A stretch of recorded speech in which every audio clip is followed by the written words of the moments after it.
Good Sunday, everyone. Don't forget to set those clocks back an hour just in case you forgot to already.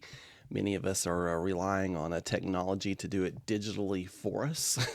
there are still some of those clocks with hands that you have to move back an hour. Don't forget to check the smoke detectors and your weather radio batteries. It's a good time just to check on those and make sure those are all up to date and in good shape as well. Upper Cumberland Federal Credit Union bringing us our headlines. A wet and chilly Sunday, and then a nice start to the new work week, of course, right? But a very wet Sunday in store for us. Today's level of concern, level 1. So it's not a meteorologist mark weather alert day, just level 1 for widespread showers. You may hear a rumble of thunder out there from time to time, but severe weather is not expected at all.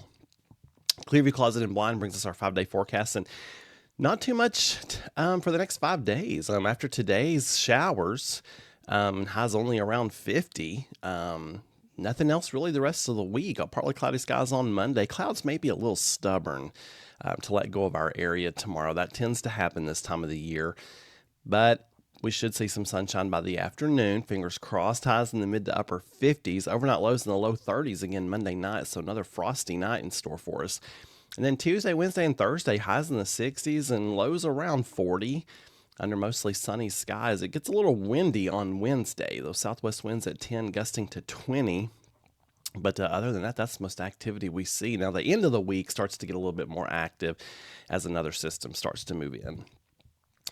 M&M's hourly precip chances for today, 90% chances right on through about noon. And then we start trailing down, so just start clearing out. I've already got about a half inch of rain in my rain gauge, so it'd look like we'd get about 3/10 of an inch, but now it's looking like some of us are going to get a half inch to an inch.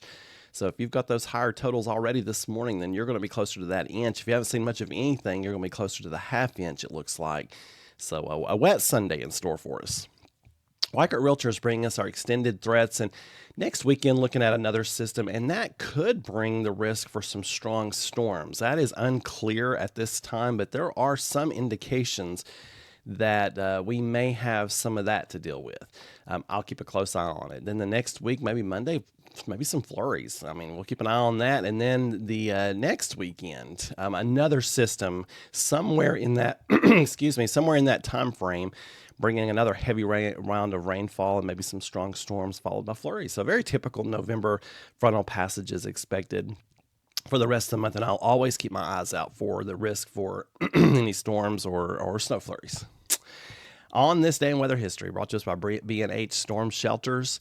1966, check this out, a rare early season snowstorm strikes Tennessee. Nashville ties its record for greatest one-day snowfall total for November, measuring 7.2 inches. Crossville measures 7. We had over half a foot of snow on this day in 1966. This same storm brought 18 inches, a foot and a half of snow to Celia, Kentucky in 24 hours. It tied Kentucky's 24-hour snowfall record, first established over in Bowling Green, Kentucky, my old stomping grounds with Western Kentucky University. So it has been quite active for this day in weather history. Instead of all this rain, we were getting a lot of snow on this day in 1966. I would not have been complaining. You all know that. You folks have a wonderful Sunday and keep looking up. For even more weather information, download that Meteorologist Mark app. It's free in your app store, or just visit meteorologistmark.com.